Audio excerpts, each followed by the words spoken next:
episode 41 for the Love of the Game podcast. Joined by myself, Dre, Skervin, and Ronaldo. How you doing, lads? You good?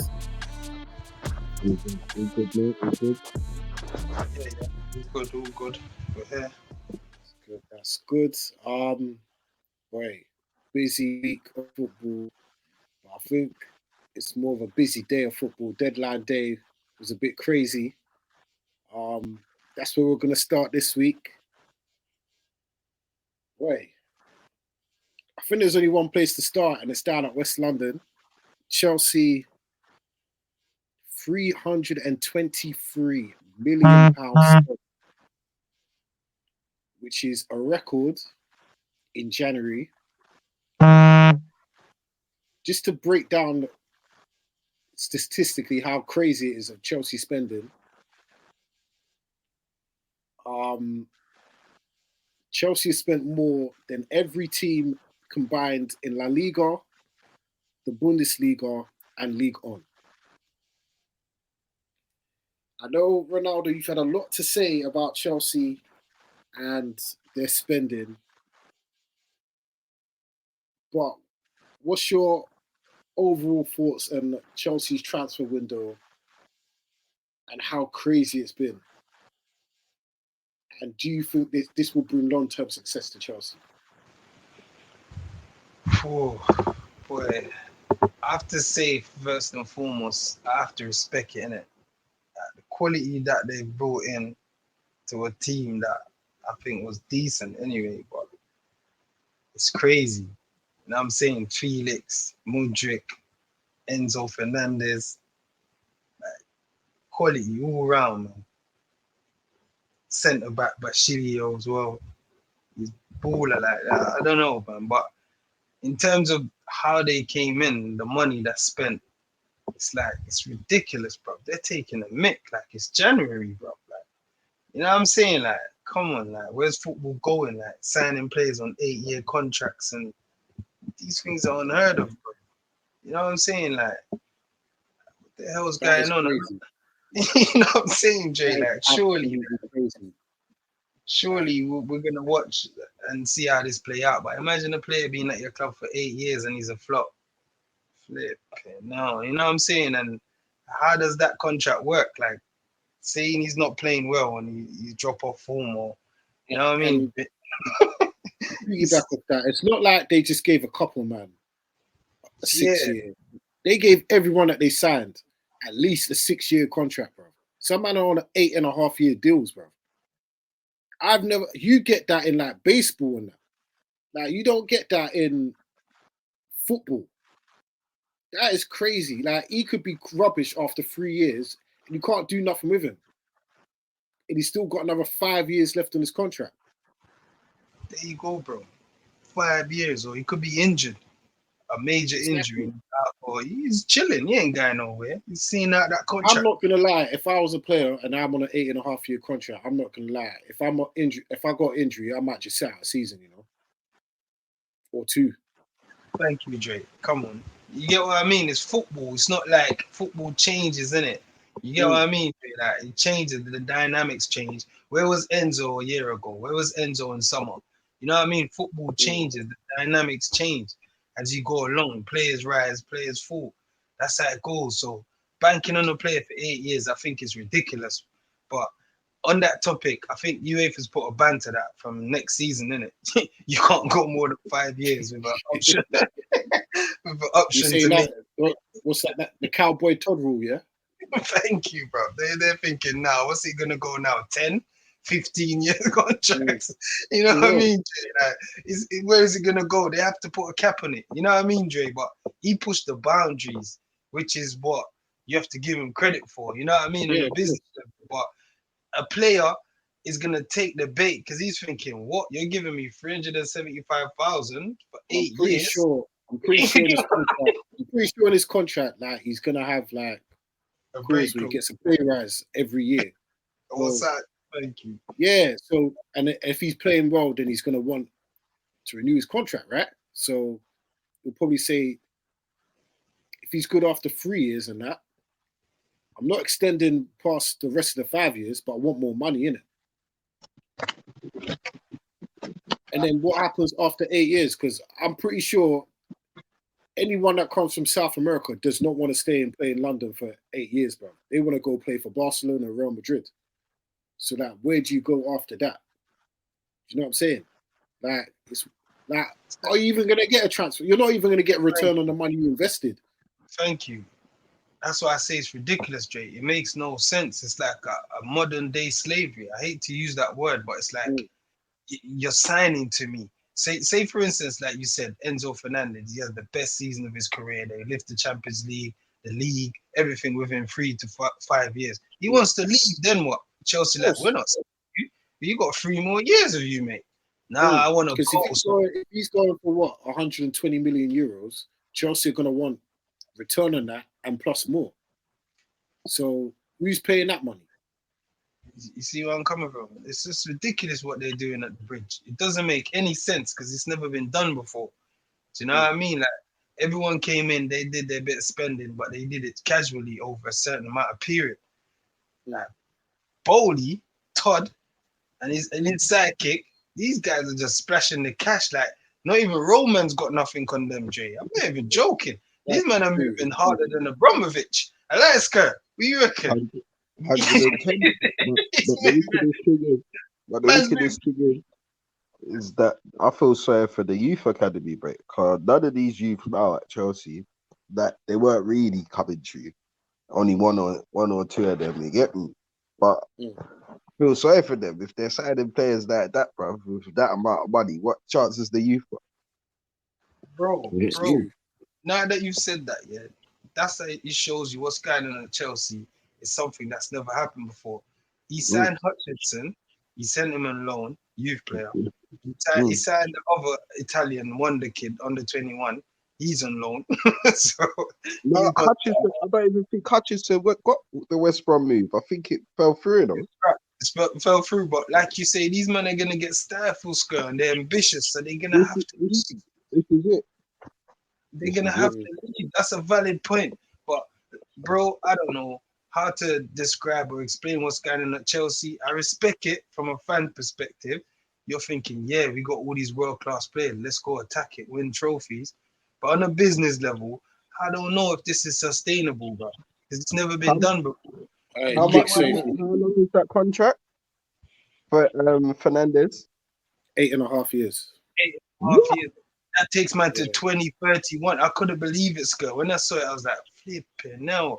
2030 something, bro. You're at a club. We're in 2023, bro. You get what I'm trying to say? Like, surely between that and you know what's the worst thing? The worst thing is, might as well become a citizen of the country, cuz. It would be. You'll have his British passport by the time that contract's done, you know. Yeah, fam. Real talk. I look at it as there must be some sort of plan to what they do because they've spent over £500 million in 6 months, bro. There you go. Plus £500 million. They had to acquire the club as well, so they had to pay for the club. You know what I mean? So surely Chelsea's gonna get investigated at some point. We'll get to that part. Because I'm hearing that even with Garnacho at United are trying to get him down to a 7-year deal. And I'm thinking like, what are these clubs doing? What do they know that we don't know, the casual football fan know about? Like the inner workings of this new UEFA financial fair play, where they're extending contracts for mad lengths and that. Because valid point, Jay. Go on. Because when I heard that, I'm thinking that can't be true.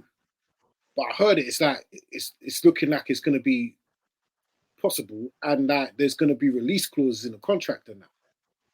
So unless it's one of those ones where these men do well for a few years, and then that boom, you sell them for a certain amount, then I get it. But it's crazy.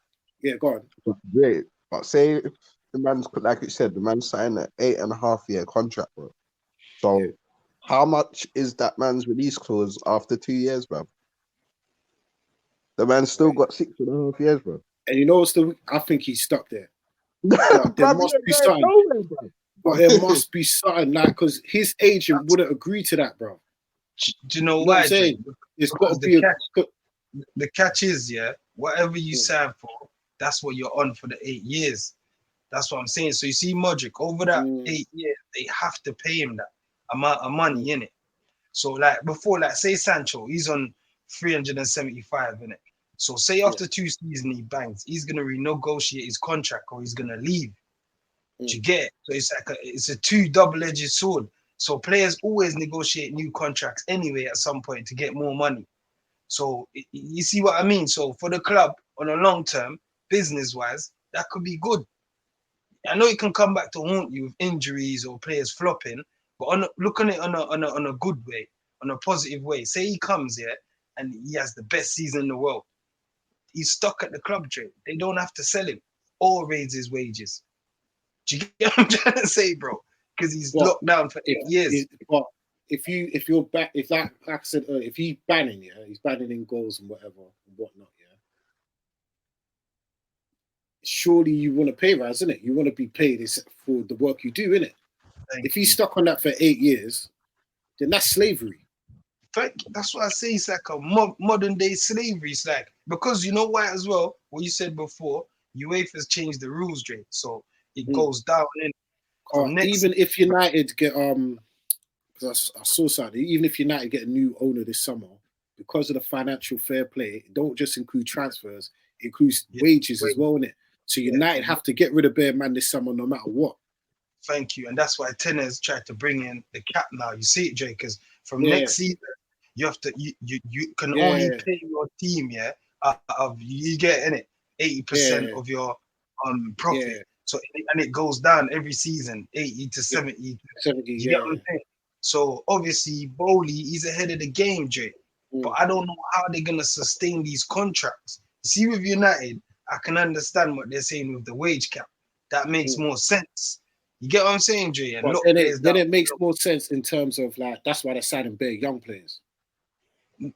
Get them on low, because they're not gonna want the contracts that Raheem Sterling's probably on, and like who else is on big money there? Probably, I don't know, Thiago Silva maybe, in it.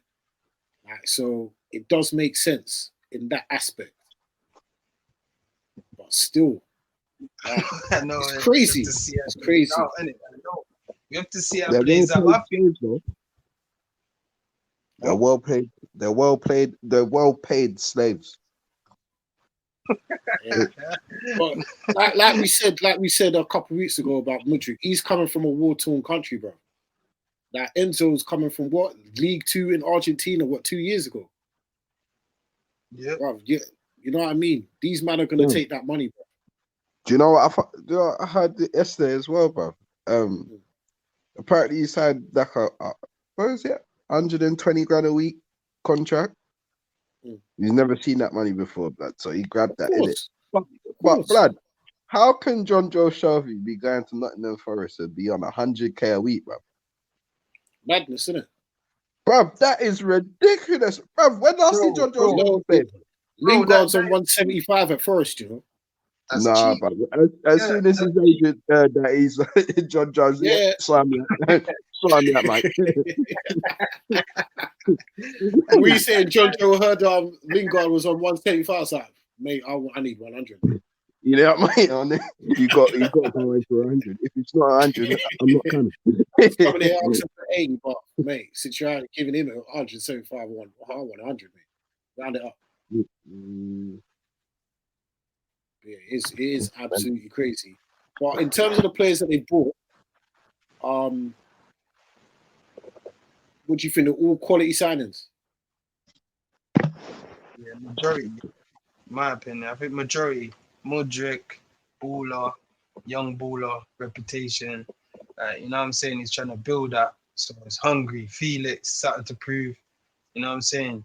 Got the young golden ball. You know what I'm saying? Young player, best young player in the world. Still got something to prove, going for that money at Atletico. Yeah, man. They got the young Jenner in the middle, baller. I think, like, within 5 years, like, you know what I'm saying? Like, what he can achieve in football is ridiculous, you know what I'm saying? So, big Enzo in the middle, know he's only young, but he's a big baller. You get me? They got firepower now. You know what I mean? They got. I remember they got a striker coming in the summer in Konku as well. There you go. So, you know what I'm saying? So yeah, man. I think they get to win, but I think that's where the financial fair play will hit Chelsea as well, because they got to win now, and their wage bill is going to be crazy if they can't get rid of all these players in the summer. You know, they're going to have to buy some of these men out of their contract. Just let them go for free. That's what I said. Yeah, just let them go. For real. Tell them to leave, innit? And just think about the strikers that are actually on their books if they all come back this summer. Lukaku's on big money. He's going to be back. Aubameyang, Nkunku, Felix. Oh, I'm not going to lie. I think United should go after Raheem Sterling this summer, you know. What? Nah.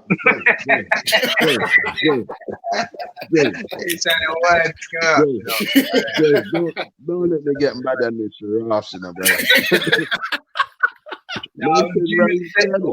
Brother, come better than that, man. Come better than that. Come on, man. You gotta give him a bit of credit. He's worthy.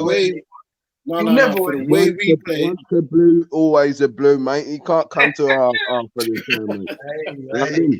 Hey, pal. It's the other way around, isn't it? The scums can go. The scum, you know what? can go put he's a Man United fan as a kid, bro. Just bring him, man. I don't care. It's not like he's coming direct from. I've seen it. To me. I've seen it. Yeah, we let Andy Cole Schmeichel go to bloody City, and we gave him a wonderful welcome when they turned up, and you know what I mean. It hurt my heart. Andy Cole played for bloody. It hurt my heart when I saw, but they weren't really in the Prem like that, though, Jay. Like, well, still, you know, bro, Andy Cole scored against us for City, bro. It hurt my heart when I saw him put the kit on, but you know what? He was finished, man. He wasn't competing or nothing. Like, we felt sorry for Raheem Sterling will be good, man. He'll get you 15 to 20 in this United team, easy. Yeah. For the way we play, he will. Yeah, leave it out, man. Yeah, we play different football now. What's man talking about? Sanchez back. Man not seeing how my team's playing now. Fluid football, bro. Liquid. Sanchez. I don't know if you've seen it, yeah, but like Cooper went and gave Sancho a hug, innit? He was talking because Cooper was his coach for England under 17s, innit?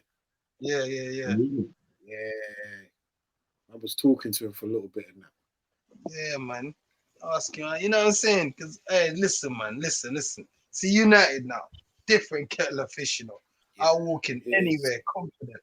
This man talking about Martial's back, Sancho's back. Hey, we're going to touch United in a second. But final part on Chelsea. With the signings that they made, can they finish in the top four? Well, it's a trick question. They have to finish in the top four now. Will they finish in the top four? Not can they, will they finish in the top four? I don't think they will, but they have to finish in the top four. So this is what makes it very interesting watching it play out, because surely there's no owner in the world spending all that money to be top 10, bro. Top 6 or top 7. That's true. You get what I'm trying to say? Or top, brother, it's either Champions League or bust. You know, like that. It's all or nothing now. We're all in now. Come on, let's go. They have to finish. I don't think they will. I'm still coming to terms here with a club spending £300 million in January. You know? Thank you, bro. It's never been done before. It's unheard of. Jay, the man brought in 16 players, 2 windows, bro. Crazy. It's Champions League or bust. Come on, man. They have to finish top 4. Yeah, they're 10 points off 4th. I think it's doable. There's 18 games left. It's doable. It can be done. 100%. Yeah. I've said it. I think they will finish top 4. If they don't, then boy. If they don't, Newcastle drop it out. Newcastle. Who ain't gonna lie? I think the team with the best record, Jay, in the Premier home. They haven't lost. Newcastle. I think Newcastle's gonna finish 6th. I think Newcastle's gonna finish 6th. Forgetting Liverpool, mate. What's wrong with you? Liverpool who? They all can't fit in there, you know. Liverpool where? Liver what? Live at all? The Live red, at all? what? red side of the Live at Mersey. all? Red half of the Mersey. That's in Liverpool, you know. Liverpool mid-table, bro. I'm not even gonna lie. I think Klopp's gonna either get sacked or he's gonna walk at the end of the season. He's either gonna get sacked before the end of the season or he's gonna walk at the end. This is the end of Liverpool. They're going back to the Roy Hodgson, Paul Konchesky days and that. That's low. That is below the belt. They are. They're done. I gotta say one thing though, yeah. Liverpool is above Chelsea, bro, with a game in hand. Oh, allow it, man. They're level on points. So, but they're above Chelsea on goal difference with a game in hand. It don't matter. It does matter, Dre, because watch now why it matters, yeah. If Chelsea can do it, why can't Liverpool? Oh, come on. Look how dead Liverpool are, bro. Yeah, but they've How you get moved to by Brighton twice in a week? that needs addressing. I wouldn't. You know what I'm saying? There's a thing going on at Liverpool. I don't know what's going on down there. But they're finished. They're suspect. Man, we get the same poison, you know, when we play Leeds twice in a week, you know. Man, we get the same poison. So hey, man, well, you see all them man there. You see them that 10K run they did after the Brentford game and that. Them man there need to do that from tomorrow up until next Tuesday, bro. Because Leeds is gonna have United running up and down that pitch for the next 2 games, bro. I'm telling you, bro. All them Weston McKinney and what's their man there? Ericsson. Yeah, bro. It's basically what's it? United States 4x400 meter team, bro. That's what it is. Well, okay, so I say they're gonna finish top. Chelsea finish top 4. Skervin, you say they can do it. They probably won't. Yeah. And Ronaldo, you say the same thing, yeah? Yeah. That will remain to be seen. Leave your thoughts in the comment section if you agree with us. But moving on to United, Manchester United. It was a bit of a shaky transfer window, I would say. Up until deadline day. Only signing Weghorst. Obviously, with Andy Carroll performing GBH and Christian Eriksen, we were forced into the market. And then we've got Marcel Sabitzer. Skervin, what's your thoughts on United's window? Was it a success? And will it help us achieve our targets at the end of the season? I wouldn't say success, but I would say resourceful. We've got players that can help us out for the time being, you know what I mean? Weghorst, not the, sharpest on the pitch, but, he can link up play well. We can build on that with him. And then you got my man Sabitzer. He looks like a real good midfielder that can offer us goals. He's tenacious in his tackling. He looks forward. Probably, I would say I might even be a better replacement for the time being for Eriksen because he offers more going forward, and for me, he looks like he's got that eye for goal, that boom, he's got that shot in it that can make a difference. So we'll see, but I wouldn't say successful, but I'd say resourceful. You get me? Thanks for me. What's your thoughts, Ronaldo, on United's transfer window? They I wouldn't say they did great, but they did all right. It's acceptable, satisfactory. They replaced Eriksen with a player that has the same capabilities. It's a dead ball, especially because he can come in, take the free kicks, corners. You know what I'm saying? And he's a bit more physical, a bit more dynamic than Eriksen, but Eriksen have the experience of the Premier League over him. So let's see if he can slot in and do the same job because we was doing all right. That's how many games we've won at home now, taking tonight into account. Well, We've been doing all right. You know what I mean? We're doing all right so far. So if he can slot in and keep the run going, kudos, man. Then you start shining and show us your football. But for now, just don't, you know what I'm saying? Make us better when you come in. Don't drop the levels. And yeah, but I expect good things from Sabitzer. I think he's a good player, regardless if he was in a United kit or not. I think you know what I mean? he's a very good player, underrated, and will do a job for us. I think potentially, if he does well, I could see him getting signed permanently. Definitely not Veghorst, no matter what he does. But Sabitzer, because he's an improvement on bloody McTominay and Fred, like a huge improvement. 100%. If we can get him in, Eriksen back for the final month of the season, then at least there could be even the games towards the end of the season where we can rest Casemiro and say Sabitzer, Eriksen, win us the game. You know what I mean? Hold it down the midfield and that. So I'm down. I'm happy with Sabitzer. Veghorst, like I said from the beginning, serviceable, isn't it? But you know, if we can keep Tony fit, we don't have to play him every 90 minutes. Just bring on Veghorst, you know, see out the final 20 minutes of a game and that, you know, be a little focal point in that. But it's a shame we ain't got money, but it is what it is. We wasted half of that in the summer on that Brazilian Dan James. But it is what it is, man. And yeah, mate. Brazilian Dan James, we wasted 85 million on him. We could have got maybe a couple of midfielders, mate. You know what I mean? But who knows? But yeah.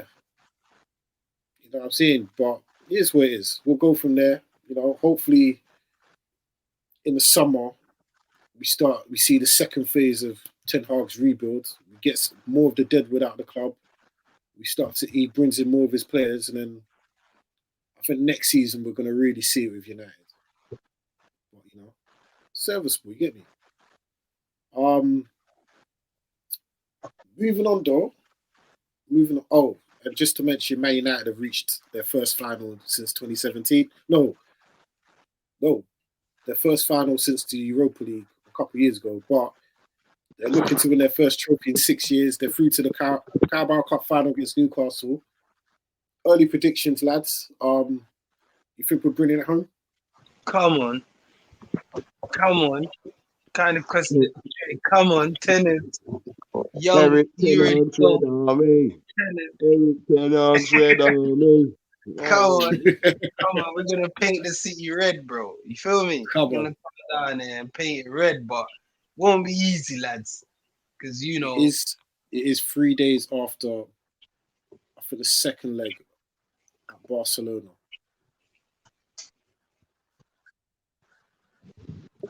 Why we need a good squad, lad, and we need tenants to do his job, manage the squad, and get us through to that final, get us fighting. You know what I'm saying? Get us kicking. I think we're ready. We got Martial back, Sanchez back. You know what I'm saying? So even though we lost Eriksen, we still had qualities in different areas. So feel me? So yeah, man. Hopefully we can kick on. But the opposition ain't gonna be easy. They ain't just gonna come and lay down. You know what I'm saying? Like, they ain't been to a final in 20-something years, bro. Surely they're not coming to play. They're not turning up just to be there. They're trying to win a trophy. And I know Eddie Howe's a hungry manager as well. He wants that. He wants this. It's going to be crazy. Telling you, if Newcastle win that final, they're going to start saying Eddie Howe for the England job. The moment Southgate next messes up. I'm telling you. But mate, don't say I'm going to. I've been saying that. He's one of the best England managers. And see now, the cream always rises. I've said it. See now, for some reason, it's him and Tennis. Two young pretenders. Both hungry. Both want trophies, innit? Both trying to build their careers. This is why I want Ten Hag to win it. Just because of the absolute rubbish that was spoken about him and some of the United players after those first two defeats, you know? Dre, I'm telling you. And it's the perfect trophy to win. It's mid-season. It sets you up Exactly. perfect. The confidence. We're gonna be kicking teams over, mate. I'm not gonna lie. I'm not gonna lie. With this squad and some of the players in this squad now, the worst thing you can do is let United get to a final, bro. I'm not gonna lie. I can see Warriors and players are gonna leave everything on that pitch in the squad now, bro. The Casemiros, the Martinez, Varans. Listen, I'm telling you, don't let us get to a final. We're winning that final against Newcastle. I don't know how, but I just know we're gonna win it. I know we're gonna win. I'm not even worried about that. Don't know how we're going to win it, but I know we're going to win it because they're not going to allow us to lose that final, bro. They're not. I'm loving it, mate. Get a trophy in the bag and then just kick on for the rest of the season, bro. There's enough football left that we're not out of anything. We're the only English team left in all 4 competitions, bro. They started the season in. That's all I'm saying. Let's go. We gotta bring something home. Jay. We gotta bring something home. How them 4? We have to bring something home, man. 100%. Cabinets opening. I'm not gonna lie. I'm taking the cups.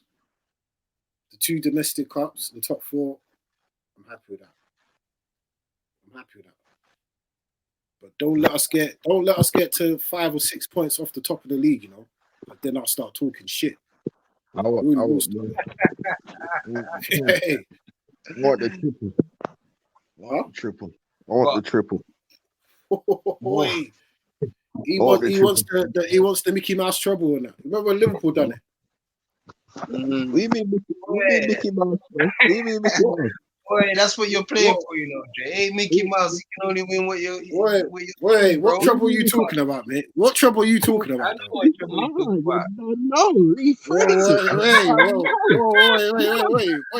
What trouble are you talking about, mate? I know. Come on. Yo, listen. Anything possible right now, you know. A 4 competition with Dana right now, you know, brother. Wait. Whoa. What trouble are you talking about? Just confirm it for us and the listeners, please. FA Cup. Right. League Cup. Right. And never know what the Premier League might bring. You never know. Boy, you never know. You know. With this squad, hell no. You never know. I think we're a year away. I honestly think I'm afraid of City again, you know, brother. And I just take Arsenal. I don't fear no team. My team's at full strength now. I don't fear no team except Ericsson. Scott McTominay with them man can stay. Like I'm at full strength. Scott McTominay, he's out, but he don't count. You know what I'm saying? Ericsson gets a blight in. My team's at full strength now, Dre. I'll take anyone. Next season, I'm going to put money on us to win the league. I think it'll be next season. We won't win it this season. Our squad's not strong enough, innit? It really ain't. We're asking a lot of this team to be playing every 3 days, as it is. Because like our starting 11 is probably one of the best in the league. Hands down. That's a fact. But the drop-off between the starting 11 and like squad players from like 13 to 25 is, listen, some of these men wouldn't even get into some of these relegation level teams, bro. That's what we're dealing with, innit? If Varane gets injured, we're stuck with Victoria. And after that, it's Maguire, bro. You know what I mean? Bro, I can't do McTominay and Fred. Like, this got to be the last year McTominay and Fred, ever. You know what I mean? But next season, if we can improve on the midfield that's better than Ericsson, so like Ericsson's a benchman for us, and then set like Martial, or if we can get 2 strikers in, that's cool. Like Martial's the level of the bench, innit? Even Anthony's the level of the bench, then we've got a great chance of winning trophies next season, bro. And if David De Gea is the level of the bench, if we can get a new goalkeeper in, we're sorted. Trophies next season. But I'll take the 2 trophies and top 4. I'll be happy with that. That's a great season considering this squad. But moving over to the other side of Manchester, their window's a bit quiet. Didn't really sign anyone, to be honest. But a big departure on deadline day, come out the blue. João Cancelo leaving on loan to go to Bayern Munich. He set up a goal tonight for Bayern Munich. Were you guys shocked to see Cancelo, a vital part of Pep's team over the years, just suddenly shipped out to Bayern Munich? It's a Fergie move, innit? I mean, maybe he got too big for his boots and said, Pep just said, you know what? Let's cut his losses and move on, mate. He's got players there that can, fit in for him. I wouldn't say necessarily offer the same what he offers, but I'm a big fan of their young right back, Lewis. I think he's a quality footballer, and he's only just gonna get better, man. I think he's brilliant and confident on the ball, and knows what he's doing. But I think Cancelo will be a big miss for City, though, definitely, especially in their big games, especially Champions League. You know what I mean? So we'll see. Allegedly, from what I've been told, he had a huge bust up with Pep. Don't know if he was happy with the training methods. He wasn't happy with getting good at game time, but apparently he squared up to Pep in training. He had to be separated by the players. And Pep said, I can find another you like that tomorrow. And the next day, I can find another you tomorrow. That's what he said to Cancelo. And the next day, he got shipped off to Bayern Munich. Wow. That's how managers move. Top managers, elite managers, Jay. Yep. I've always said that, mate. We need that. I've been saying all season something's not right with City. From what I've been told, there's at least 7 players that are not happy with Pep and actually want to leave. I know a couple are Bernardo Silva, Kyle Walker, and I think it's Ruben Diaz as well. They want to leave. But do you think this will have any dents on City's chances to win the league, Ronaldo? No, I don't think that's Pepito. That's Pep, man. You know what I mean? He does these sort of things, Isolates you, doesn't play you, doesn't look at you. You know what I mean? When you're disruptive like Cancelo was, we forgot about Cancelo. Everyone's like, right, why ain't Cancelo playing that? Right, like people starting to notice that this guy that's world-class player in my eyes, when he's on his day, it's quality footballer. But once you go against the leader, which is Pep, then you've gone to the dogs, mate. But to be fair to Pep, yeah, he did it casually, like, because Rico Lewis is a baller, 18 years old, but he's playing as if he's been playing for City for years, bro. I'm telling you. You know what I mean? So the way he slot in, you can't really blame him. With City, they play the same way through the youth team from like the under 12s, 13s, all the way up to first team level. Yeah, I agree. That's what Pep installed immediately when he come to City. So everyone knows their role, no matter where you come, whatever side you're coming from in that system, you know your role, and you know how to play. So I'm not even surprised. City got one of the best youth teams in the country.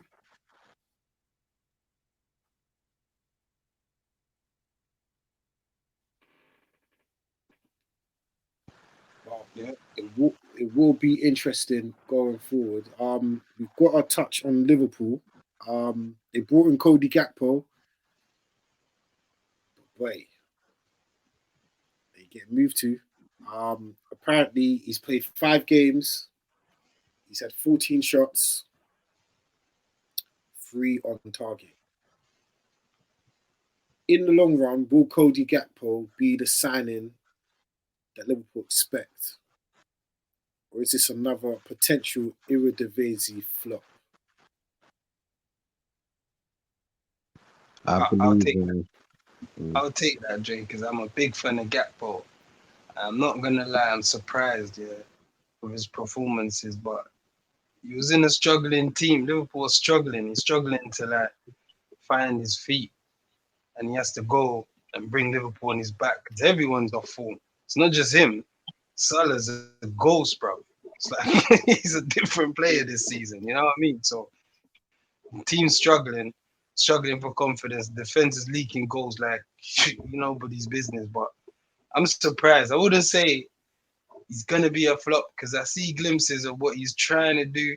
Because I'm like that. When I see what a player is trying to do, I give them the benefit of the doubt. But it's hard for him at the moment, man. It's hard for him. He's trying. I'll put it that way. I hope he ain't a flop because I'm a big fan of him. Can't lie. Did Liverpool really need Cody Gakpo though? Nah, he doesn't suit the way how they play. Like, but I think Klopp's trying to change the team because their centre forward's more like a Weghorst. Get me? Like, it's more type of Weghorst or Fabinho. They'll sacrifice themselves for the benefit of the team, Jay. You know, like they'll hold up play, they'll come deep, occupy the defenders, and leave Salah isolated and Mane. You know what I'm saying? So I don't know. I don't know if he's that type of player because he's playing through the middle. He's playing as a centre forward. Do you know what I mean? At Liverpool. So Apparently, he said that his best position's out wide on the left. yeah, coming off the left. Even though I'm a big fan, but I wanted him to play centre forward at Man United because we're more fluid. Our players interchange. You know what I mean, Dre? We're fluid up top. Liverpool ain't like that. You know what I'm trying to say? They're a different type of football from ours, isn't it? But hopefully he ain't a flop, man. I'm a big fan of Cody, but right now he ain't doing great, mate. Because if Anthony's pants, Cody Gakpo is a load of fun. I have to keep it 100, mate. You know what I mean, Dre? If we're gonna throw Anthony away, what are we gonna do, Gakpo? Recycling, bro. Turn him into a dustbin, bro. You get where I'm coming from, my brother. So we gotta keep the team balanced. I hope he ain't a flop though, because I'm a big fan. Yeah. Skervin, what's your thoughts on Gakpo, and do you think he's the right choice for Liverpool? I don't think that was the right type of player they should have went for. To be fair, I think they should have focused on their midfield. God knows why they never even go for a brother, somebody unknown that we did. But yeah, Gakpo himself, I reckon it's a bit too early still. He's like Ronaldo, like Gakpo as well, and I like him, brother. I think he's a great player. You get me? I just think you need to give him a little time still. He's had less time than flipping Anthony. You know what I mean? And coming into a depleted Liverpool team itself. Yeah, therefore, I agree. You get me? Mentally, he's not really there with it right now. But just give him a little time. You get me? And I think we'll see something in it. It's crazy with the Liverpool signings, even in the summer with Núñez. It's like they're linked with Man United, and then suddenly Liverpool go in for him. Like Núñez, I thought he was coming to United. Ended up at Liverpool. Gakpo, Ten Hag wanted him. We dodged that bullet, mate. The Núñez bullet, we definitely dodged that one. Do you think? No, I don't think he would have been as bad as he is at United. You know, I really don't. I think he would have been worse. We got a striking coach now. We got Big Benny McCarthy. You know. I know. Yeah, that's a good. He's done wonders for Rashford. He's done wonders for Rashford and that. So I don't know what they got in Liverpool. I don't know Pep Linker or whatever they got over there at Liverpool and that. But we got Benny McCarthy, bro. So you know, I think he would have done all right. You know, but boy, we dodged it. We did. That's an £85 million bullet. We dodged it still. And then Gakpo, I don't think Liverpool definitely didn't need Gakpo because when everyone's fit, they've got Jota, they've got what's his name, Diaz, Firmino, Salah, and Nunes. So where does he fit? Because when I think everyone's fit on current form, you don't start. Salah's got in the summer, though, I reckon. Current form, who's taking it?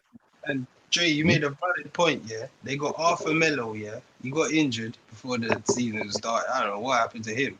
But why didn't they seek another replacement, another midfielder? I don't Thank get you. it. That's They beggars promote belief. Bassett. Yeah, they promote Bassett. He's a baller though. But you get me, Jay? He's like a youth player. Like, Beggars you know what I belief. mean? Beggars belief.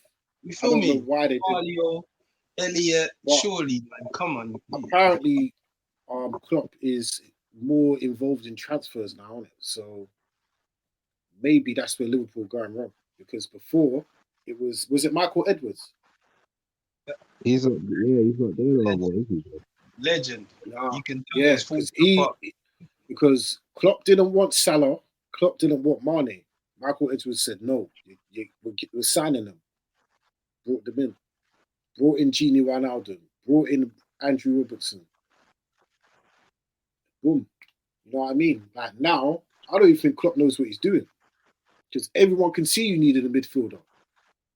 And then like even in the summer when they brought in after Melo, I don't even think he even knew who he was, bro. And then boy, got injured. Should have went after a midfielder in January. And boy, they can't finish the season with your midfields, what's it, Fabinho, Henderson, and Thiago. Like, this ain't FIFA 15, bro. You know what I'm saying? But boy, where do you think Liverpool gonna finish now after the transfer window has ended, lads? They're in a sticky position, and they're really in a sticky position, man. The club, the teams above them look like they're getting better.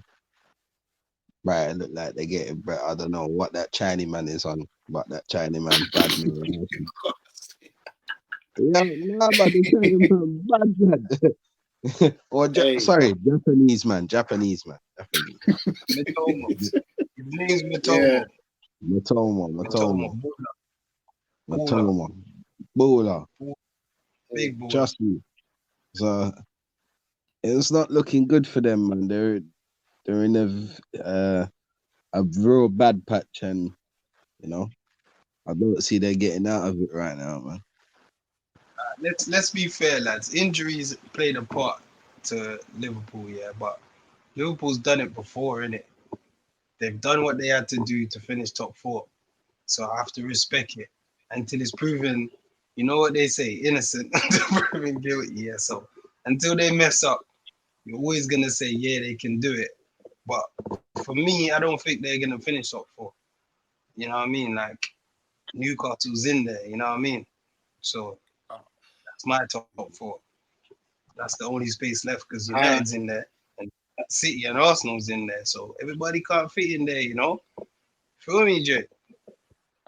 Wait, I'm gonna keep it real. I don't even know if Liverpool finish in the top half. Right. That's a big statement. Nah, I'm not even joking. I'm not even like, to me, I've said this from the start of the season. There's something not right with Liverpool.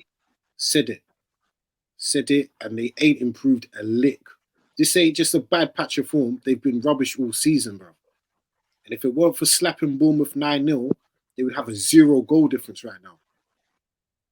They're crap. Like, they're literally crap. And even there's teams below them that are better than them, like Aston Villa. Bro, I wouldn't be surprised if Wolves finish above Liverpool this season. Like Lopetegui. I'm not even joking. I'm not even joking. Liverpool are cooked. And I'm telling you, if that form don't improve soon, Klopp will get sacked. 100%. You can't go from almost winning 4 trophies to your mid-table at the halfway point. I remember Jose was mid-table with Chelsea at one point. They were crucifying the man, bro. And he won the league 6 months earlier, bro. Crucified the man till he got sacked. But it's this biased media and that. Klopp and that, he's got credit in the bank. That's why he's still there. But like I said earlier, in early episodes of this podcast, the way Liverpool are right now is similar to how it ended at Dortmund for, what's his name, for Klopp. Very similar. He ran Dortmund into the ground. They were mid-table halfway through the season. Dortmund said to the man, "Boy, we're not going to sack you, but we'll let you leave at the end of the season." Liverpool going to end up doing the same, bro. It's over. They're cooked. You're getting moved to by Brighton twice. You're having to play youngers ahead of experienced pros. Man that was starting in World Cup quarterfinals, 2 months ago? Like Jordan Henderson and them, man. Allow it. Allow it. They are cooked. They're finished. Goodbye, Liverpool. Good riddance. It was nice. But now you're going back to mediocrity. You're going back to the Bruno Cheroux days. What's some other dead ballers they had? Jay Spearing. Who else? Konchesky. Who else? Who else is around them? John Joe Shelby. Yeah. All them error in that. You're finished. Goodbye, Liverpool. Thanks for coming. It was nice. Adios. They're going to be playing in the first round of the Carabao Cup in July next season. Bro. Tell you.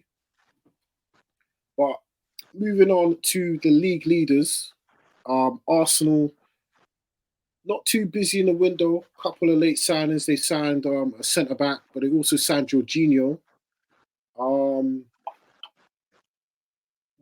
Ronaldo, what's your thoughts on Jorginho arriving at Arsenal, and will he be the signing that could potentially push them over the edge and getting them their first league title in 19 years? Yeah, I think so. I think potentially this could be the missing piece in the puzzle, because that midfield at Arsenal is so important. Do you know what I'm saying? So when a player gets injured or has to miss a game, suspension, or it's vital they have a player that can step in with experience, you know what I'm saying, to get them through, to keep them going. Jorginho, a lot of people, he's not their cup of tea, you know what I'm saying? Because when you look at his positives, it outweighs the negatives for me, but I know he's got negatives. He's slow, you know what I'm saying? He ain't dynamic. He just sits. He's a protector. Do you know what I'm saying? Like, you ain't gonna dribble past 3-4 players and dynamically, and you know what I'm saying? But he can control games, and I think Arsenal's gonna need that, because up front they are right. They can get ahead, so there's games that he can navigate them through. I reckon that is a very important signing. Arteta was very smart manager. I think that signing could be the missing piece, as I said, to take them over the line. Honestly, having a winner in the dressing room as well, somebody that's done it. You know what I'm saying? Champions League winner. Yeah, man, it's good to have that. You need that in the camp when it gets gritty, You need that experience, man. I think, man, that might push them over the line, Dre. Because I've said they're going to push City all the way, and now obviously they're favourites, have to be favourites, but I think that just pushes them a bit more. Yeah, I think that nudges them over the line. Yeah, man, Arsenal going to do it, man. It's for them to lose anyway, put it that way. All right. Skervin, what's your thoughts on Jorginho signing for Arsenal? Like Ronaldo says, I'm speaking to a lot of Arsenal fans, and to be fair, they're not really happy about it. But for me, I think it's a smart signing, to be fair. It's like Ronaldo's experience. Someone that's been there, knows how to win. It's another winner in the team. Do you get me? Like, that's what the team are gonna feed off. Arteta liked him from before. He wanted him from before. So it's not like it's really a panic buy. Obviously, he's pre-thought of him being in his team before and how exactly he wants him to play. And obviously, Arteta does know that he's not really that dynamic player, in it. So it's certain that he's got a plan for him, innit? So let's see. But I think it's a good signing. Do you think Arsenal fans are unhappy? Just to add to what Sker said, yeah, they are, but Arsenal fans need to understand, like Sker said, Arteta tried to sign him twice, bro. He tried to sign him at City, 2018 before he came to Chelsea, and he tried to sign him in 2020, the best season of his career, bro. You know what I'm saying? He won the Euros, But won the do you think Champions League. Arsenal fans are unhappy because the previous signings that they've made from Chelsea have literally come there to collect the wage? Yeah. And they think it's another cast-off? Yeah, that's a valid point. But Arsenal fans, as I say, Jay, to further what I'm saying, they need to trust the manager. They haven't in the past, so this is why there's question marks. But like Sker said, Arteta already got a plan for him, how he wants him to play, Jay. You feel me? He knows the player. It's not like it's a panic buy, like Sker said. Arteta knows he needs a midfielder. His first choice would be a dynamic midfielder like Caicedo, but Brian's playing hardball, so Jorginho can do a job. But what Arsenal fans have seen of him at Chelsea and the game where he literally gave Arsenal the ball to score. Arsenal fans don't want that happening at Arsenal. I understand, because Tuchel trusted him so much, yeah, Dre, yeah. He could receive the ball anywhere because of his intelligence. You know what I mean? Like, it's a double-edged sword, yeah, because he plays a risky game. Because if you take the ball off him, you're in. You get what I mean? Or if he makes a mistake or his touches ain't on point, you're in. But that's how much a manager trusts his player, bro. You feel me? And he produces trophies, so you got to back Arteta, man. You know what I mean? I say Arsenal fans just need to be patient with Jorginho, man. They're gonna love him. I'm telling you, this one, I've got a feeling, Jay. You know I'm a big fan of Georgie, Jay, from time. Day one. I'm not gonna lie. I think there's slaps of desperation. Absolutely, the slaps of desperation. Why I say that? Because if you really wanted the man, you would have signed man at the beginning of January, not deadline day. Obviously, there's factors that come into why they've gone after a centre mid so late in the window. We ain't gonna talk about that. But he's not even the first choice midfielder you wanted. You know what I'm saying? Like, and I don't see what he adds to that midfield at all. I don't. He's not better than what they have. So what's the point? So you don't think he had the experience, Jay? The winning mentality? Good, the calmness, that's great. the protect. That's fantastic. But is he better than Xhaka or Partey? No. But Jay, can I just add as well, yeah? See, when Chelsea went on that run, when they conceded how many goals in how many games, he was the anchor in that midfield, bro. Kante just goes and wins. That run in front of no one. He protected that back four, like he did it for Italy then, as well. And then they went on a run, and when they let in like 25 goals in 24 games. Yeah, because they was playing Kovacic or whatever his name is, bro. These guys it was the same team. There's no Kante. Same team. And that was when fans were on the ground. So that's what I've got to say. Like, to me, he's not a bad footballer. I hear you though. It's definitely wasn't first choice.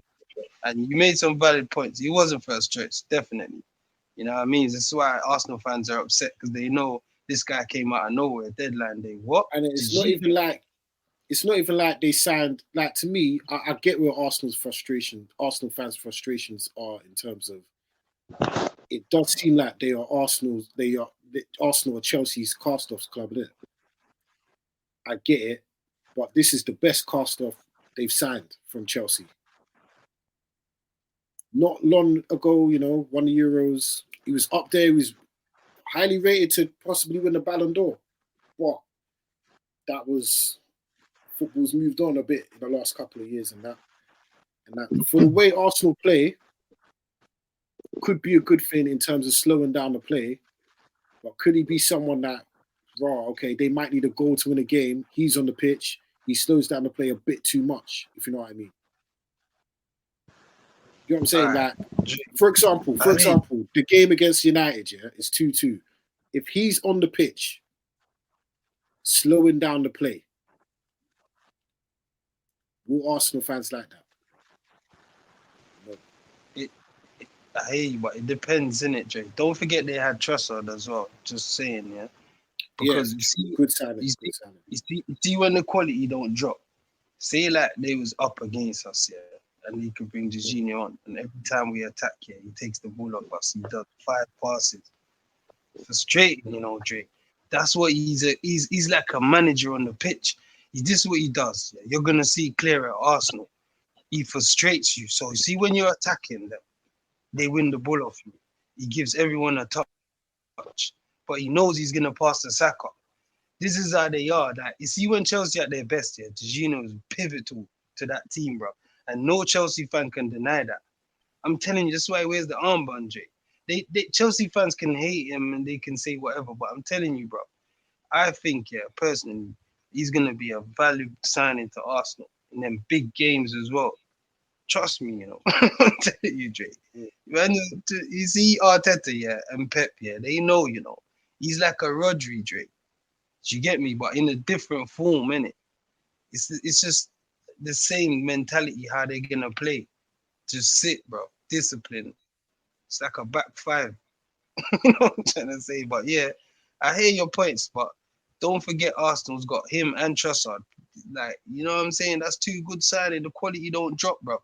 When you make changes during the game, you're bringing on a player. Trossard's a good signing. That's but when you say like for like. But I don't think Jorginho's he's not better than he don't even add anything. The levels do drop. Let me put a scenario then. Yeah, say they got to take Xhaka off, or he gets a knock, or Jorginho's not a better replacement than Sami Kasanga. What's his name? He's gone to Palace. You know he went Palace, isn't it? Congo. Yeah, Congo. My bad. Yeah, my bad. He went to Palace straight away, bro. Because these men in the title running, you can't trust them, Jay. And El Nani's good, but he's always injured. He's another injury-prone player, bro. Yeah, he's man just gets injured. There you go. So I think Jorginho adds to that squad, Trey. He might not be the starting 11. Yeah, if he comes on with quality dips. No, that's where we differ. But I think he adds quality. He makes them better. For me, he makes them a better team. Seriously, having Jorginho, for me, that's just me anyway.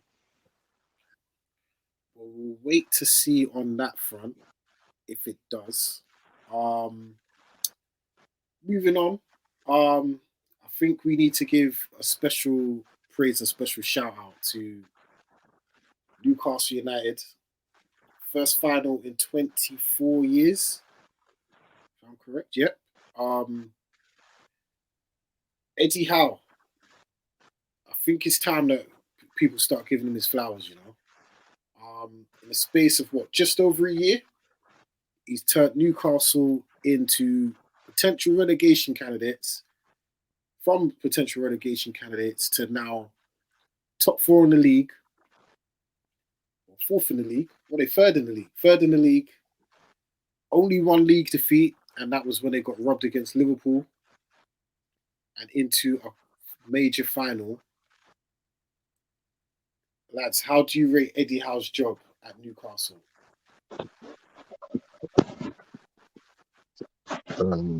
He's done incredible, to be fair.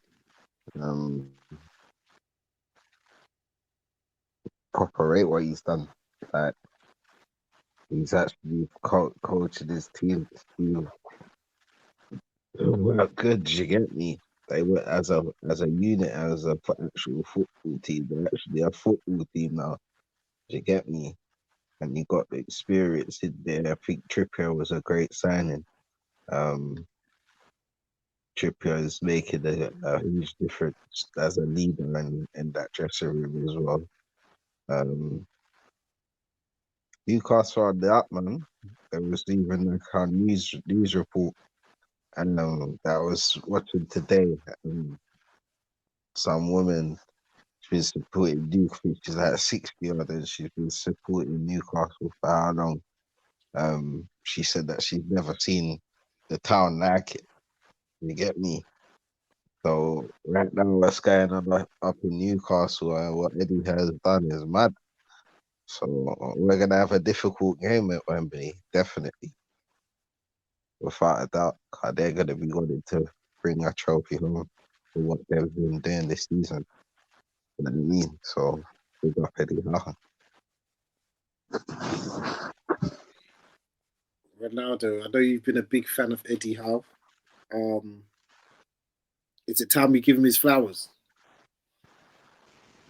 Yeah, definitely. Because I've been giving him his flowers for a while now, but I'm just gonna like put things into perspective, like Sker says. Yeah, it's not gonna be a walkover, definitely, because this guy, yeah, this season he's managed 27 games. Yeah, he's won 15, drawn 10. He's only lost 2 games all season, 1 in the league and 1 in the cup. That's it. So in the final, yeah, teams like that, they don't know how to lose, bro. They're not used to it. You get me? Like since he's taken over, yeah, he's got the best record in England. His record is even better than Pep Street. Feel me, Jay? Yeah. Like his record's crazy. Like so, I know, yeah. The only thing he needs now is what trophy in it. You get to get his flowers. You know how it is. Managers like that, like I've said, yeah. Before he's even got to a final, they have to win to get their flowers. They're not like Potter and that. I don't know why. You know what I'm saying? Like the industry or the football fraternity push these guys to the side, yeah, because they've been doing crazy stuff. He's been winning trophies, Jay, but see it because it's not recognized. You know what I'm saying? At that lower level, now he has to win something with Newcastle in his first full season. Crazy, isn't it? When you think about it, Jay, that would be crazy, but it's just sad that he's up against United. You know what I mean? Like, I'm gonna keep it real because if he was up against any other team, I'd be back in Newcastle. Definitely. You know what I mean, bro? So it's like that. For me, it's just sad that he's coming up against the equivalent on a different level. You know what I'm saying? Tenors. So unfortunately, I'm gonna back my team to win, but it's not gonna be a walkover. But yeah, man, Eddie Howe's up there, bro. Underrated legend, man, in the making. I'm not gonna lie, yeah. I was one of those that was criticising man before he even took the Newcastle job because he relegated Bournemouth. And I always say you're only as good as your last job. So he deserved all the flack in the world. He relegated Bournemouth. You know what I mean? But the job he's done since he's taken over, full respect. I can't even fault it. Like they literally had when they were I think they were bottom, they had no wins in their first 15 league games. He took over, they ended up mid-table. Like you said, Ronaldo, the best record in the league, in this country, since he's taken over. Credit and kudos, because even their starting 11 ain't all that, to be honest, but he's getting a tune out of players that you never thought you'd get a tune out of. Like there was a little run just before the World Cup. Almiron was out here looking like, I don't know, prime bloody, what's his name? David Silver in that. You know what I mean? Yeah, Joe Linton. Not to cut you, Jay, this is the player. That's a player that you said, Almiron, been at the club for 5 years. He probably scored 1 goal or 2 goals in 5 years. Yeah. You know what I'm saying? Like, and you can tell, like, Newcastle's that club. I remember in the 90s when Keegan was there, and they had the ballers like Ginola, Espria, Ferdinand, Beardsley, them, man. Newcastle was rocking then, but you have a sense with this Newcastle team now that there's a bit of belief, there's a togetherness. Like, you don't want to go play St. James's Park now. Like, that's not a good place to go to. Like, full kudos. I think the question mark will be if they finish top 4, is he the man to take them that next step and win them trophies? Get the contending for the league. That would be the thing. That's why I think, to me, it's better that they don't finish top 4 and finish Europa League, innit? Because then you can build on it and try and get top 4, and at that same time you can improve the squad, innit? Because I'm not gonna lie, if they finish top 4, I don't know what players they can get, and that squad that they have is not good enough to compete in the Champions League, bro. They might not even get out of the group. So Europa League might be their level next season. I'm not cutting you, bro. Yeah, but bro, you can't say they're not good enough. Like you see, the table reflects your performance. And After 20 games. exactly, they still only lost one game at home. Sorry, it's one game left away. season. They're unbeaten at home. It's half the season there. Which team is unbeaten at home? They're the only team in the league that ain't lost They've at won home. how many games? They've won how many games in the league? I think they've won. Let me get the correct, because I don't want to misconstrue. They've won 10 games. How many games have they drawn? 9. That's not good. How can you have one defeat? No, wait. How can you have one defeat? Everyone's had injuries. No. You've lost one game. Yeah. And you're not even clear of 5th place in the league. That's not good. If Man United had that record, you would not be saying that's a good season. You wouldn't. Because you'd be saying, right, look at all the points we dropped. We could be top of the league. But it's the full minute. When you look at the cup game, like the League Cup, for instance, they're in the final, obviously. Well, after February the 26th, there's no more League Cup. There are no more cups. They're winning games in other competitions. That's what I mean. But I'm just saying, yeah, bro, it's the form of the team, yeah. That team hasn't lost at home all season, and they've lost one game on the road. So wherever they've been, they've left with a point or 3 points. Wherever they've been, and it's halfway. So surely going to City, like Arsenal, you get what I'm saying? I don't think they've been to City yet. I'm not sure they played City at home. They drew. Yeah. I'm just saying, going to Man United, Tottenham, Arsenal, Chelsea, like doing that you're gonna end up in a good position, bro, at the end of the season. Do you know what I'm saying? Went to them grounds. They didn't even play to win the game, bro. Yeah, they do, but they've had injuries, and like you said, their squad's average, innit? On paper, it's average. It's like Leicester when they went on that run. On paper, they had average players. Like we're thinking Dan Burn and them, and you know what I'm saying? Langstaff. You get what I'm saying, Scott? Banging in double. Last night, like you said last night, Dre, they had Ginola, yeah, like for the game, yeah. Like bringing back the old days. Thinking about, you know what I'm saying, Dre? The last time they went to Wembley, you know, they had to bring them up. It shows the energy around the club, like Sker said about that lady. Yeah, there's a different aura now, Dre. Like they've got guys here that we think they can never play for United. Like Joe Linton. What are you, brother? You a striker? Are you a midfielder? What do you do? You get what I'm trying to say? They got man like Murphy and that, Dre. Willock and them, man, there. That's why I rate Eddie out. There's half a season to go. They've had a good half of the season. They ain't finishing top. Jay, let me get my point in here. Watch when they get St. Maximin and Isak. That's when the draws turn into. You don't play them. They've been back. They don't play them. They're coming back from injury, Jay. They're coming back. Jay, you can't just throw them in. All the games they've drawn. So the ones they expected to win, like Leeds, Palace. All right. I'm gonna show you what I mean. Yeah. See that game against Fulham. See that game against Fulham. Their last game against Fulham. Yeah. Who won that game? Isak off the bench. That's when they the game against Leeds, where they should have won the game. They had double the amount of chances in Leeds. Wow, that's my point. 0-0. Because when these men start firing, Isak and St. Maximin, they're not gonna fire. They're not gonna fire. Isak got injured. They're not gonna fire, bro. They're not finishing top 4. They're gonna finish 6.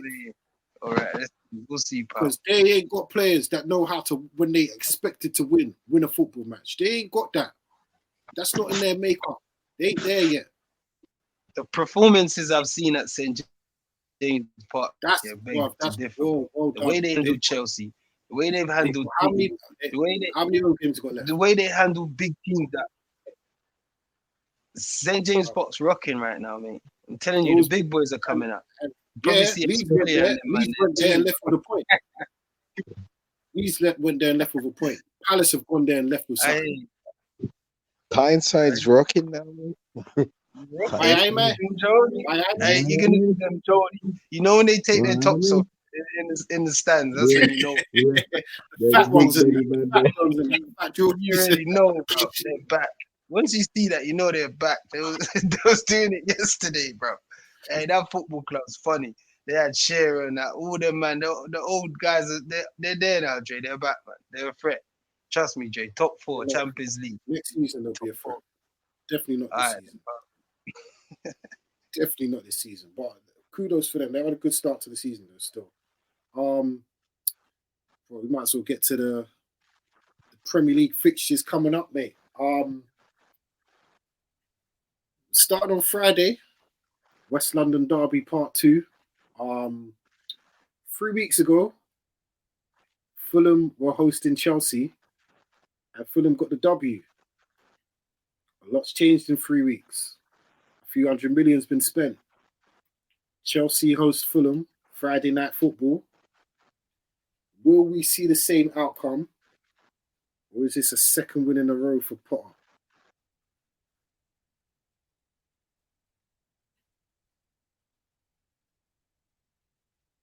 One.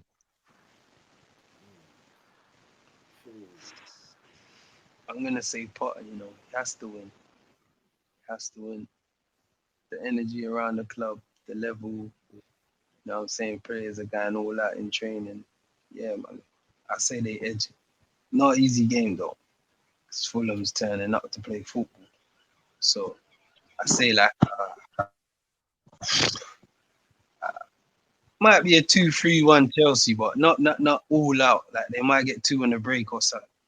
Tight game. So I say like a 2-1, 3-1 Chelsea. I've got 3-0 Chelsea. I think they've got to make a statement. I think this is the beginning of the Chelsea run, you know. They're going to finish in the top 4. Fulham play ball, you know, Jake. Just so the record. So mate, like you said, man, Chelsea, that Stamford Bridge is going to be rocking after them signings. And I know Potter ain't got no sense. He's going to slap Enzo straight into that team. So... Remember you talking about Stamford Bridge, you know? That's a library. Jay is funny. Jay said, "Man, gonna slap Enzo straight in that no training session." Yeah, of course, you know. He's done the same with João Felix. Remember, he's done the same with João Felix, you know.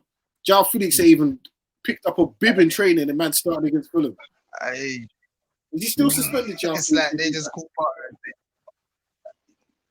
I'm not too sure on that one, pal. But all I know is Enzo called Potter and said, "Yeah, I'm ready." And he's in the team, Jay. He doesn't have to train. Right, you're in, mate. You're in, mate. Enzo don't even know what he's talking about. No. What's he saying?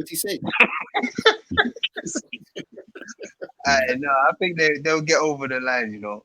They're going to be gassed. Trust me. I see them winning as well. I really believe Chelsea's going to slap them. It's going to be, and they still, first home game for Mudryk and that. Hey, listen, 4-0 Chelsea. You don't rate Fulham. All right, watch my team. Watch my London team on the low. Watch my team. They're going to give them a game, Jay. Chelsea might get 2 on the break, like on the counter, but Fulham's going to play. A couple of early goals is going to be peak. It happens to teams. I'm not saying Fulham are a bad team. It just happens, isn't it? Some teams get slapped on a bad day, innit? It's going to be a bad day on Friday for Chelsea, for Fulham, I should say. But it's all right. It'll be okay. Saturday, first game, 12:30. The league leaders, Arsenal, go to Sean Dyche's Everton. New manager bounce, or Arsenal keep things rolling? Draw. Draw. I get you. Early kickoff. Early kickoff. I'm still going to take them to the shredders. You know what? Yeah. You know what? I'm going to put a spanner in the works, bruv. Sean Dyche, first game, Goodison Park, 12:30 kickoff. It's going off, bruv. What are you saying? Say it, Skervin. Go on. I'm saying it. I'm putting the spanner in the work. Jorginho. Yo. What are you saying? Jorginho getting roughed up by what them black midfielders and that? Yeah, brother. Come on. Wait, but say it though. Say Everton gonna it, win. Skervin. Go on the record. 2-1 Everton. 2-1 Everton. Oof. Yeah. I can't support that. Arsenal gonna take them to the Goodison's shred. gonna be rocking. It's They're gonna be gonna be rocking down there. They're gonna be throwing their season tickets on the pitch, mate. That's what they're gonna be doing. That fed up, bro. You know when you come What you out saying? so They're gonna early, try. They're gonna try and attack the director's box, yeah. I'm telling you, bro, they can't come to the game, bro. Them mince pies don't taste the same in the morning, you know, Sker. They're a bit cold, bro. They're not happy that Sker. I get you. I think used to. he's gonna try. Go on, sorry. Yeah, he's gonna try a team because we know he plays five-man football, bro. We know how he can do it, Dice. We know what Dice can do in it. He can try a Why thing. you always I can't used to deny that. You He always will used to definitely. catch Arsenal down with their trousers down, bruv. Always with Bernie. But this is my point. He had time in it to do his thing. You know what I'm saying? Because when Burnley was rubbish, they was rubbish, bro. That's what I'm saying. So you see, Arsenal, yeah, they're the sort of team, yeah. Don't let them sniff blood in it. Remember, you know, these guys, they're young, they're ready for this. Don't let them get early 1 or 2. You're dead, bro. You're finished. I'm telling you, and you gotta play your best game to beat them at the moment because whenever you slip up, they will take you to the shredders, bro. I'm telling you, bro. And they're low on I'm not confidence. gonna lie. Arsenal for me, 3-4-1. Arsenal. Woo! Easy. 3-4-1. I'm not Arsenal. gonna lie. I'm not gonna lie. I'm with you, Ronaldo. You know, this is a different Arsenal team, bro. And like after winning beating Man United, they're fearless, bro. They literally are. I think they believe they can beat anyone in world football right now. Like, they've been to what? All the teams that have been like bogey places or bogey teams for them, they've gone there this season and won. They've won at Palace, first day of the season. They've beaten Liverpool this season. They've gone to Stamford Bridge and won. They beat United, last minute winner. They're rocking. They're gassed. They play City in a couple of weeks. Don't let them, for real, don't let them sniff blood. I think if they get a goal early, they could absolutely, they might burn down Goodison, bro. Fans might burn down the ground. That real. At least break into the director's box, mate. I mean, I fully agree with you, mate. They're gonna be extra security on Saturday. I'm telling you that. Mate, no one's leaving the ground, mate. They got. No one's leaving the area, bro. No one's leaving Croxteth, brother.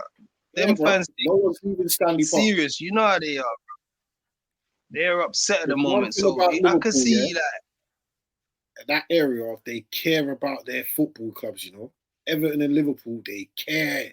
Like that's the only thing they look forward to during the week because they ain't nothing else to do in Liverpool. No disrespect. So you see, like what's going on now? They're fuming. So you see if they get slapped on Saturday, mate. Boy, I feel it. I feel it for the directors, mate. I don't think they're going to be allowed in Liverpool, the city in general.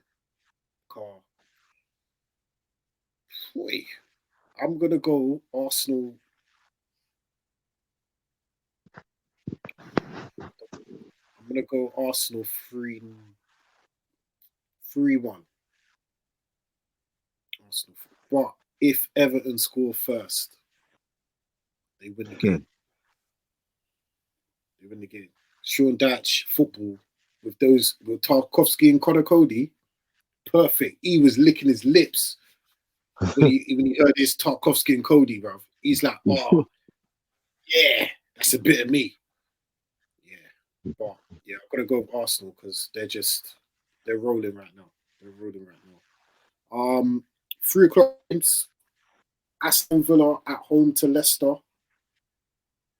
What are we saying, lads? Another win for Villa. It could jump above Chelsea and Liverpool. Or a win for Leicester. Win for Leicester. Away at Villa. I say Villa. Say Emery. He's had time to bed in now. I say now we're gonna start see some results with Villa, you know. So I say Villa. And Leicester's just poor, man. Say Villa. I'm going Leicester. I'm giving you shocks this weekend.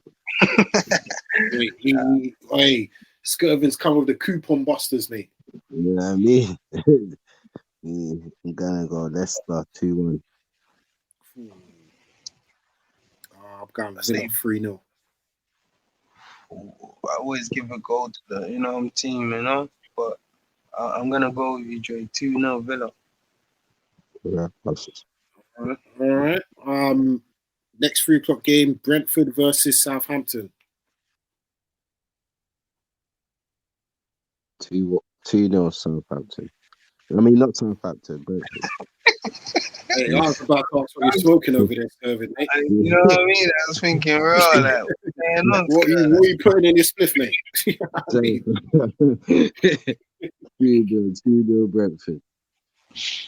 Oh my days, Southampton, it's written in the stars for them, man. They're finished, man. I think it's they got the perfect manager. They just Bro, he You know what I'm sounds saying? like It's he's a over manager. them. He sounds like the manager of JD Sports, you know. bro. I don't know Not what. even JD Sports. Remember JJB Sports and that. 4K Sports Direct. Flipping hell, bro. Can I see him getting a draw? That's the best. I can't see him winning any game, bro. But could this be a game you draw? You never know, It could be a game you draw, Dre. But nah, I'm gonna go Tony and Bremo, them man there feasting. I'm gonna go Brentford, but you never know Charlie Adams, he pulls something out the hat, He's a tricky guy sometimes. I mean, Charlie Adams, like, where is he now? He must be in Scotland, bro. Che Adams, yeah, right. Che or whatever. He scored a bad boy goal last night, though. Yeah, bro. Trust me, he's good, man. He's good. He's tricky, but I'll support him at home, innit? Just say it's away. Yeah, you probably get one. But yeah, Brentford 3-1. Brentford. Next game, South Coast Derby, Brighton at home to Bournemouth. Brighton 2-0. Brighton 3-0, man.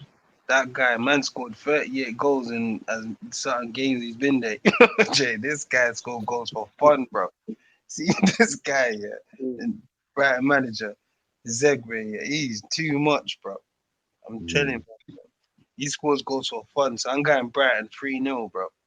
Mitomo. I'm going Brighton 5-0.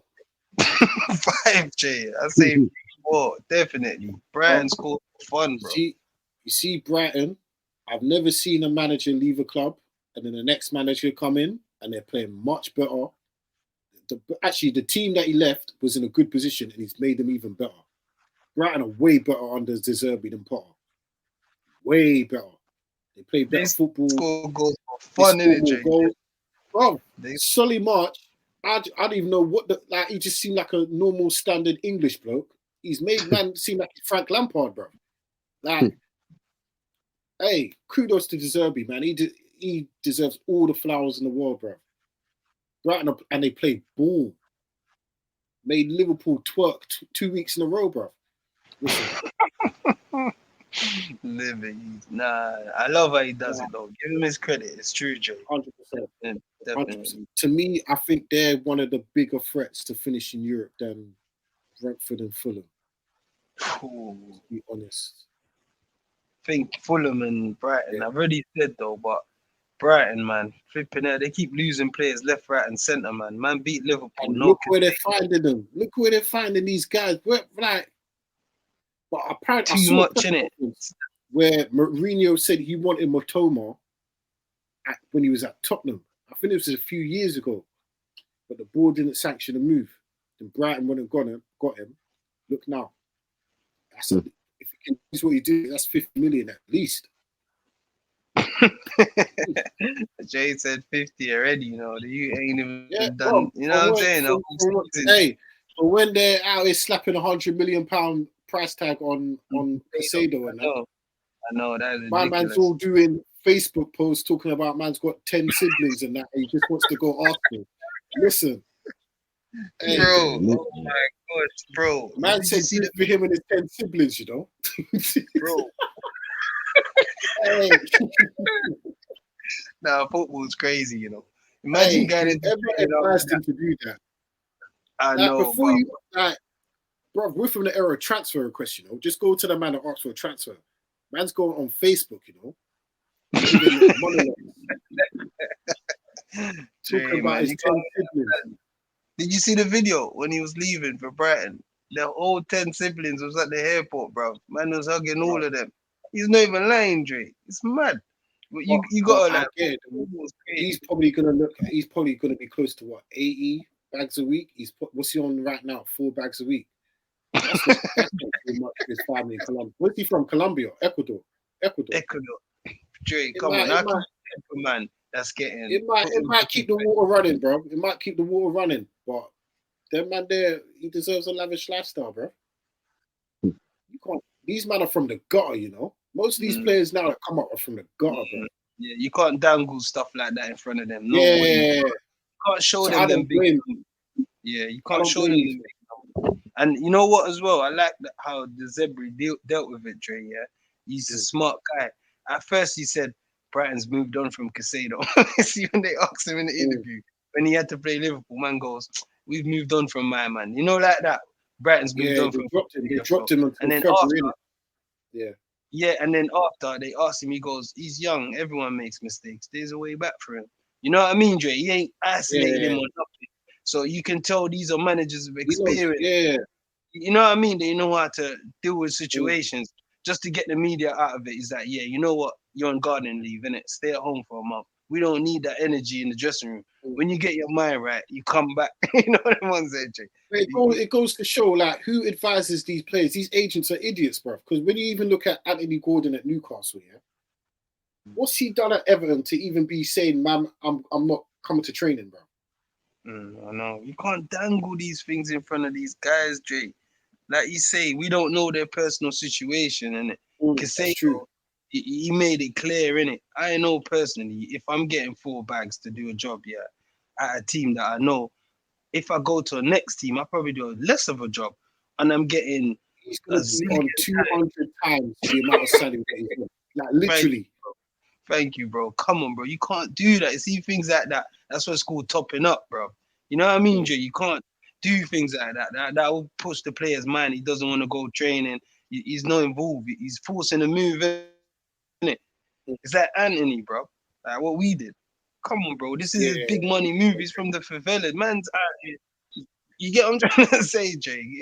It goes, it's like even Enzo. Once Chelsea spoke to Enzo, that's it. He doesn't want to hear nothing from And that, Benfica. the moment he heard it's London, the Premier League, because on my life, outside of England, the Premier League's viewed as the money league. If you get a move to the Premier League, bro, even at the dead clubs, you're getting 80 bags a week. The average wage in the Premier League is what, 70 bags a week? Come on, you're not even getting that in Serie A. If you're one of the top players, bro, you might get that. You know what I'm saying? So don't blame these young. I don't blame them for wanting to leave, but there's ways about going about it, and like dropping Facebook posts. Yeah, like this ain't X Factor, bro. Your little sub stories and that. Just if you want to leave, just go to the board. Yo, it's my situation. This could benefit my family. Boom. I think they do it to avoid, if it goes wrong, getting booed by fans, innit? But, yeah, man. Fuck his 10 siblings, bro. Move with respect when you deal with your clubs, innit? Anyway, next game. Tasty one, this one. It's not often that we get to see Man United 3 o'clock on a Saturday, is it, lads? They're at home against Crystal Palace.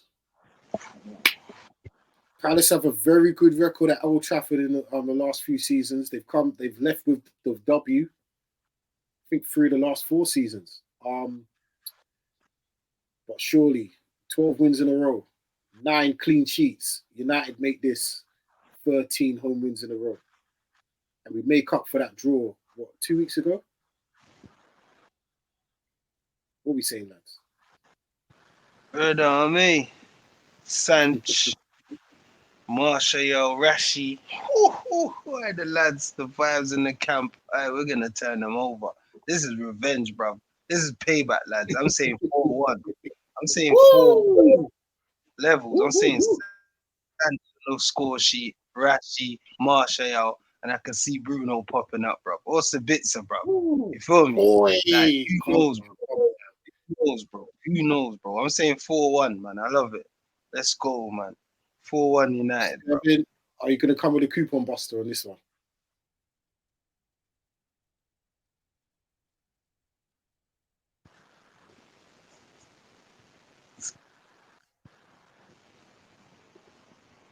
This guy's on an intermission, Jay. All right, cool. I'm gonna go United. Yeah, we should. I'm gonna go United 3-0. Rashford, Weghorst, Sabitzer. I think Sabitzer will come on and might slap a 30-yarder. Weghorst ain't playing, bro. He's coming on. He's definitely not going to play Martial. Martial scored, Jay. You have to take your time. Well, he's good. That's good for him, but he's not. Bro, you can't trust Martial to even give you 60 minutes right now, bro. Boy, take your time on Martial, bro. I need to see him from minute 1 at Old Trafford, and so I'm tired of Weghorst. Until that man completes 90 minutes in a game of football, I don't trust that man's health, bro. I don't. I hear you. But Weghorst, yeah, give me a goal. Slap a little header in bottom corner in that. But we will beat them on Saturday. I think Old Trafford, you don't want to come in no more. 12 wins in a row, 9 clean sheets. Yeah, you don't want to come in no more. Nah, hell no. But yeah, we'll win that game. This should be a tasty 3:00 game. Wolves versus Liverpool. Mind you, Liverpool beat them in the cup at Wolves, but Wolves gave them a good game in the first game at Anfield. What we saying, lads? Is it going to be a Liverpool win or another roadblock for Liverpool? I'm saying Wolves, 2-1. I'm gonna go Wolves as well. Yeah. I'm gonna go Wolves 2-0. Gakpo. 1 goal. 2-1, man.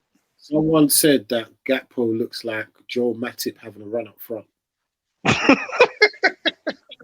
Living. That is the piss take. Nah, I think on Saturday he's gonna prove that was wrong, but that is a piss take, bro. He does look a bit like Matip. That's a sly one, but Hey.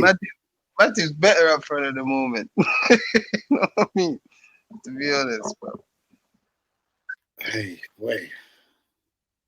Hey, well, we'll go on to the 5:30 game. The League Cup finalists, Newcastle at home to West Ham. David Moyes dodged a bullet in El Sacico. But surely Newcastle keep this run of form going. Wolves, West Ham couldn't even beat Derby in the cup, right? That went to a replay, didn't it? They won the other night. They won. We're playing them. Yeah, they beat it. Derby 2-0. Okay, cool. Yeah, but I see Newcastle winning. You already know, man. St. James Park's rocking. Another home win for them. You know what I mean? Like even 2-0, 2-1. I'm gonna go draw, They are I'm gonna go 1-1. I'm gonna go 1-1. Just because it's these games where they're not winning. And I think that's what's gonna eventually cost them top 4. Now, hey, they are the draw especially. So. I think it's going to be a 1-1. I think Mikel Antonio or Jared Bowen might score, and then he'll get equaliser. But yeah, 1-1 for me. You say what score you got for Newcastle?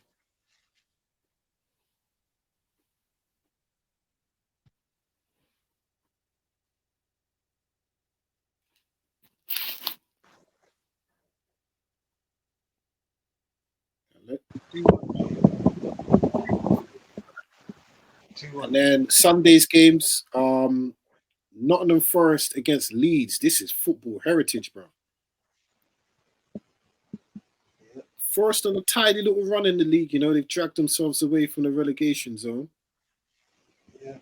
Leeds, they just run all day, don't they? No, but on the back of the feet, I can see Forest, you know. I'm gonna lie. I see them at home there. They're strong at home, even though they lost us in the cup. But they will give Leeds a good game at home, I reckon. I can see Forest, you know. Or even a 2-2 draw, 2-1 Forest. I see It's Forest just in. crazy. Leeds have only won 4 games in the league this season, you know. I know. They draw a lot of games as well. Mm. But they get beat on a day, a bad day, they're bad, innit? That's what I'm saying. That's true. When they get beat, they get beat, but they get slapped. Proper. Few new signings for the door, both teams, innit? Can be a little battle, you know. Forest at I'm home. gonna go. Forest have got injuries as well, innit? Gibbs White is injured as well.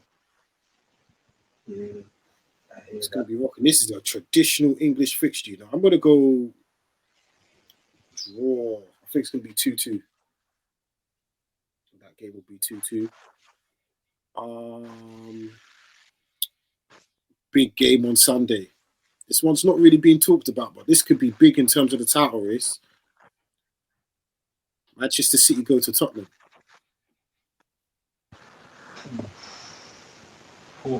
Big in terms of top 4 as well. Tottenham are only 3 points off 4th. And what? Yep, if Harry Kane scores, Tottenham's record goal scorer. Bro, they went 2-0 up at City the other week, a few weeks back. They lost the game 4-2. This game is also, Conte will not be in the dugout. He's having surgery on his gallbladder. So hopefully, a speedy recovery for him. Yeah. But this is going to be a tasty one. Tasty one. It'll be even more tasty if he was there. I think that takes a little bit of the edge off it. I can see City nicking this one. I was gonna go Totti, but I can see Harry Kane getting the glory. It's gonna be a high scoring game, I reckon. Like 3-2, 4-2 again. You know what I mean? 5-2, even 5-3. I reckon it's one of them games. Yeah, City and Tottenham always have tasty ones, man. They've always had, you know what I mean? I think after the end of this weekend, Arsenal are going to be 8 points clear. So you got Totti. I'm going Tottenham. City have a bad record at that stadium, you know. I think they've lost every time they've gone there. I'd always go wrong for them. It's really tasty one. I'm gonna go Spurs, but it's with no confidence at all. Final game of that week. I wanted to go Spurs, but because Conte ain't there, you know, they need that energy sometimes. You know what I mean? And the final game of that week, Manchester United play Leeds next Wednesday. It is the rearranged game. Win that game, if results go our way, we could potentially be. If results go our way, we could potentially be level on points with City. Potentially. Do you think we beat Leeds next Wednesday? Is that Old Trafford? Gonna have to be Leeds next Wednesday. We've got to keep the run going. This is what I mean about the team now. We've got to get into that realm of just winning 15, 14. That's the requirements now in the Premier League. You know what I mean? So it's going to be tough, but we have to push them over, man. Because we play them back to back, so we have to win one of them games, surely. 100%. I think we'll beat them next Wednesday. I think the game at Leeds is going to be more difficult, to be honest. But that wraps up another episode of For the Love of the Game. Any thoughts before we go, lads? Well, we're here for the love of the game. You know what I'm saying? 100%. Don't forget to like, share, subscribe. Very soon we'll be no longer behind these black screens, mate. We're gonna be live in front of you in camera in full 8K. That will be coming soon. We'll keep you posted on that. But for now, like I said, don't forget to like, share, subscribe. For myself, Dre, Skervin, and Ronaldo, we are out. Peace. Peace.